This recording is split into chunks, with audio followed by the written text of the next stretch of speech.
Lionel Messi নাকি Cristiano Ronaldo, এই তর্কের তো আর শেষ নেই। দুজনেরই ক্যারিয়ার যখন গোধূলি লগ্নে, ঠিক তখনই বিতর্কটির ওপর নিজের চূড়ান্ত রায় জানালেন ফুটবলের ব্যাড বয় খ্যাত জালাতান ইব্রাহিমোভিচ। মার্কিন যুক্তরাষ্ট্রের জনপ্রিয় শো জিমি কিমেল লাইভে আলাপচারিতায় ইব্রাহিমোভিচ সরাসরি জানিয়ে দিয়েছেন, মেসির বিশ্বকাপ জয়ী এই বিতর্কের দরজায় তালা ঝুলিয়ে দিয়েছে।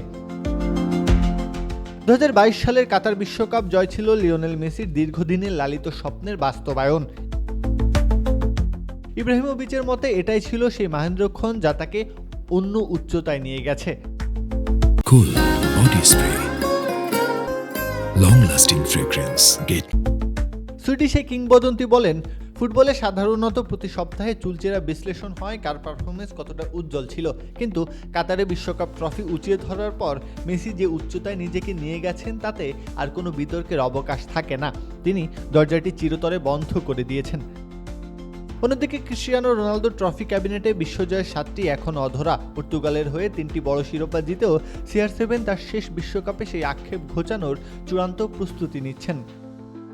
তবে ইব্রাহিমোভিচ মনে করেন, ফুটবল শুধুমাত্র ট্রফির লড়াই নয়। ক্যারিয়ারের শেষ প্রান্তে দাঁড়িয়েও মেসি এবং রোনালদো উভয়েই যে প্রবল প্রতিদ্বন্দ্বিতা বজায় রেখেছেন তা তাদের ইতিহাসের শ্রেষ্ঠ ক্রীড়াবিদদের আসনে বসিয়েছে। তাই পরিসংখ্যান ছাপিয়ে ভক্তদের হৃদয়ে এই বিতর্ক হয়তো চিরকালই অমর হয়ে থাকবে। যদি কোনো প্রকার অঘটন ছাড়া আর্জেন্টিনা ও পর্তুগাল গ্রুপ চ্যাম্পিয়ন হয় আর পরবর্তীতে 2 নকআউট ম্যাচে টপকাতে পারে, তবেই কোয়ার্টার ফাইনালে একে অপরের মুখোমুখি হতে পারেন তারা। সময় স্রোতে ক্যারিয়ারের পড়ন্ত বিকেলে দাঁড়িয়ে থাকা এই 2 জাদুকর হয়তো শেষবারের মতো ফুটবলীয় যুদ্ধে নামবেন। আপাতত সেই অপেক্ষাতেই প্রহর গুনছে সারা বিশ্ব। প্রত্যহ কাব্য, খেলা 71।